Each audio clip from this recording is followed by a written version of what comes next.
Bapak Ibu sekalian, beberapa hari yang lalu Bank Indonesia menurunkan kembali menurunkan suku bunga acuan ya, BI rate. Sebentar, mana sih datanya? Indonesia kok nggak ada? Nah ini dia, menjadi sekarang 5,25%, which is expected ya, karena inflasi kita udah rendah banget ya, rupiah kita ya meskipun masih lemah tapi relatif stabil, dan dihitung dengan setahun yang lalu di bulan Juli 2024 berarti udah turunnya cukup banyak ya, 1% ya, dari 6,25 jadi 6%, 5,75, 5,5, sekarang 5,25. Cuman memang penurunannya itu pelan-pelan, hati-hati banget gitu. Jadi gini, memang BI rate ini nggak bisa diturunin dalam banget, meskipun inflasi kita rendah banget sekarang ini ya, malah deflasi karena saking rendahnya daya beli masyarakat. Tapi kalau di sisi lain, rupiah kita juga lagi lemah. Kalau misalnya BI rate kita diturunin terlalu cepat, misalnya sekarang udah 4%, wah itu bisa bikin rupiah kita jadi 20.000 per dolar, Pak. Jadi harus hati-hati gitu ya. Nah, di sisi lain ya, meskipun dia itu turun, tapi ya angkanya masih di 5%. 5% ini secara historis masih tinggi, Bapak Ibu sekalian. Kita lihat nih misalnya 10 tahun terakhir. Nah ini, jadi dulu itu pernah tahun 2021 itu cuma 3,5%. Sekarang ini masih 5%, ya berarti masih sama tingginya seperti tahun 2018, 2019, atau 2015 seperti itu. Nah, jadi terkait pertanyaan Pak Sofyan, bagaimana dampaknya ke sektor properti? Sebenarnya begini, Bapak Ibu sekalian, ya. Saya pun tadinya termasuk yang berharap penurunan BI rate itu akan berdampak positif terhadap kinerja emiten properti. Dan memang betul, beberapa perusahaan properti ya, termasuk jagoan saya, Perdana Gapura Prima, GPRA, itu kinerjanya relatif cukup bagus. Cuman karena itu tadi yang saya bilang, penurunan BI rate ini pelan-pelan, ya, nggak langsung banyak gitu. Dampaknya pun alhasil ke sektor properti ini juga tidak signifikan. Karena posisi BI rate sekarang masih 5%, masih tinggi sebenarnya. Turun, iya, tapi masih tinggi gitu loh. Itulah yang bikin kinerja perusahaan-perusahaan properti di Indonesia itu masih variatif ya, ada yang bagus tapi rata-rata masih jelek. Yang tadi Pak Sofyan sebutkan, kenapa SMRA ya, BSDE sahamnya masih belum kemana-mana ya? Ya karena kinerja mereka ya, dibilang jelek banget sih enggak, tapi ya masih turun gitu, balik lagi gitu loh. Nah ini masih di 800 ya. SMRA mulai rebound tapi ya masih berapa sekarang terakhir? Udah mulai naik lagi sih, cuman ya oke, udah sempat 500 tapi sekarang udah di situ lagi.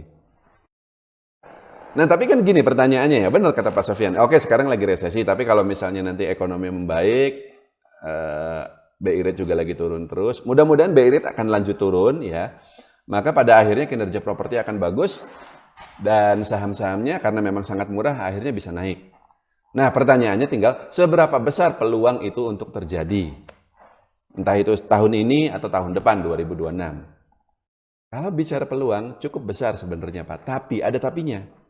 Kemungkinan itu tidak akan terjadi dalam waktu dekat. Kenapa? Begini Bapak Ibu sekalian, dan saya sudah pernah membicarakan menyebut ini sebelumnya. Salah satu alasan kenapa sektor properti pada tahun 2022, ketika booming ekonomi kita sempat booming loh Bapak Ibu sekalian tahun 2022 karena kenaikan harga komoditas ya, harga batu bara ketika itu. Tapi yang booming waktu itu hanya komoditas saja. Batu bara naik, saham-saham batu bara naik ya. Sawit juga sempat naik. Properti yang dikatakan akan menyusul batu bara ikut naik ternyata tidak. Dan ternyata sampai hari ini properti masih lesu. Kenapa? Karena berbeda dengan 10 atau 15 tahun yang lalu. Ketika orang punya duit, ketika ekonomi lagi bagus, punya duit nganggur, ditaruh di mana? Ya di saham, di logam mulia, ya, dan di properti. Cuman sekarang nih, udah ada kripto, Bitcoin, dan kalau di Indonesia ada surat berharga negara, SBN. SBN ini sangat-sangat menarik Pak sebenarnya bagi investor konservatif. Kenapa? Dia itu dijamin 100%. Artinya dia bahkan lebih aman daripada tabungan kita di bank. Kalau tabungan kita di bank itu maksimal 2 miliar rupiah sama LPS, Lembaga Penjamin Simpanan. Kalau kita naruh duit di SBN, kita taruh 10 miliar, dijamin 10 miliarnya gitu. Bunganya lebih besar daripada deposito. Duit itu akhirnya masuk ke situ semua. Dan juga liquid SBN ini bisa dijual kapan saja, nggak harus pas jatuh temponya gitu loh. Ya kalau gitu ngapain kita beli tanah? Ngapain kita beli rumah kalau tujuannya untuk investasi? Properti dalam 5 tahun terakhir mendadak menjadi instrumen investasi yang paling tidak diminati.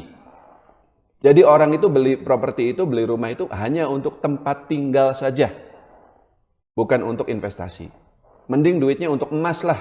Ya, logam mulia juga sekarang lagi naik terus kan? Atau kalau berani ambil risiko mungkin main kripto atau saham ya. Saham bisa di Indonesia, bisa di Amerika Serikat. Jadi banyak sekali sekarang pilihan investasinya. Itu yang bikin kinerja perusahaan-perusahaan properti kemungkinan tidak akan pernah balik lagi seperti dulu zaman Fannie Rose bilang Senin harga naik. Itu tidak akan pernah terjadi lagi, Pak. Nah, jadi kesimpulannya masih ada peluang nggak di sektor ini? Masih sebenarnya. Tapi ya kita harus selektif ya. Dan dari yang Bapak sebutkan DILD, SMRA, BSDE sama Pakuwon, nggak ada yang menarik. Menurut saya yang menarik itu untuk saat ini ya, Gapura Prima saja. GPRA. Sama mungkin SMRA ya. Tapi ini harus tunggu kinerjanya bagus dulu. Mudah-mudahan township-nya yang baru di Bekasi sama di Bandung ini bisa menyumbang pendapatan. Mudah-mudahan sebenarnya ada loh insentif dari pemerintah ya, gratis PPN kayak gitu, tapi kayaknya nggak begitu membantu gitu. Tapi mudah-mudahan tahun ini atau tahun depan ada recover, nah itu baru kita bisa masuk lagi lebih banyak ke sektor properti. Tapi untuk sekarang mungkin sawit lah yang lebih menarik, properti kurang begitu.